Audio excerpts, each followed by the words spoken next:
À 3 milliards de dollars et implique la banque Wells Fargo, Thibault. Oui, donc le dernier épisode de ce scandale s'est joué la semaine dernière, car Wells Fargo, troisième banque des États-Unis, 15e au monde, a accepté de payer 3 milliards de dollars de sanctions pénales.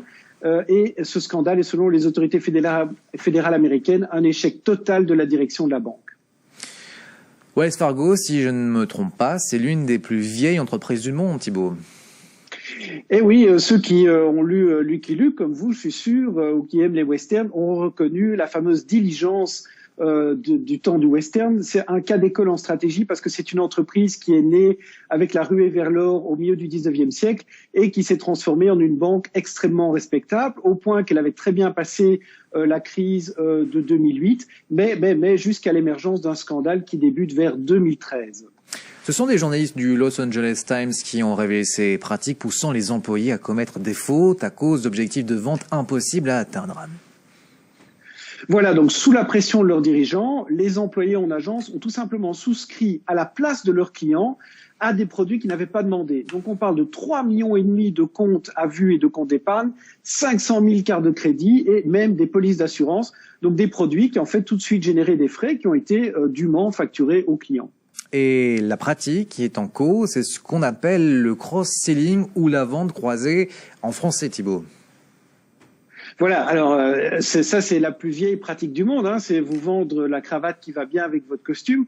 Dans le monde financier, la vente croisée la plus populaire, tout le monde la connaît, c'est vous vendre votre assurance solde restant dû avec votre crédit hypothécaire ou la carte de crédit avec votre compte courant. Bref, vous m'avez compris, la théorie sous-jacente, c'est bien sûr que plus de produits vous souscrivez auprès de votre banquier, plus vous avez de chances de lui rester fidèle.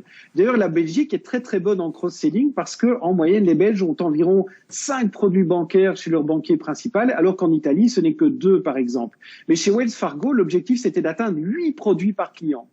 Donc chez Wells Fargo, cette pratique a été portée à son paroxysme, mais ça devait se voir, non Thibault ? Ben oui, et donc suite aux plaintes des clients, des autorités, de la presse, etc., Wells Fargo a licencié 5 400 employés supposés fautifs, mais dont on a pu prouver par la suite qu'ils n'étaient pas vraiment coupables, puisqu'ils n'avaient fait qu'appliquer que les consignes venues d'en haut.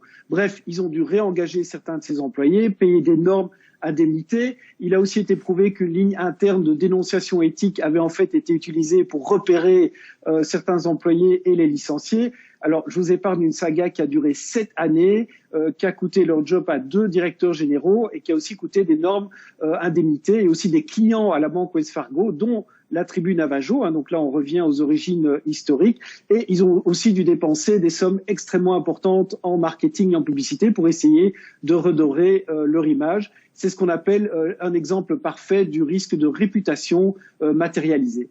Mais en Europe, la vente croisée est encadrée ?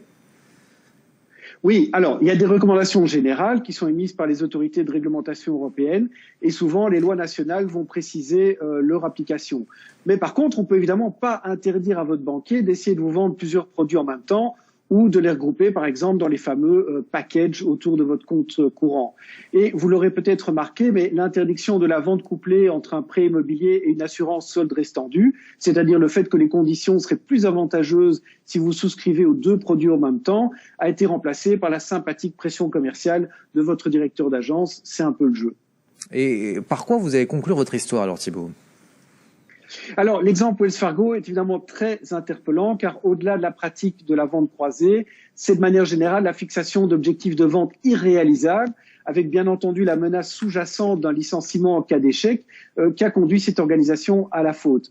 Alors, les régulateurs financiers l'ont bien compris, c'est-à-dire qu'ils vont généralement surveiller que les objectifs qu'ont les patrons de banque ne sont pas tout à fait irréalistes, mais enfin, on n'est quand même pas dans le domaine de la banque exacte.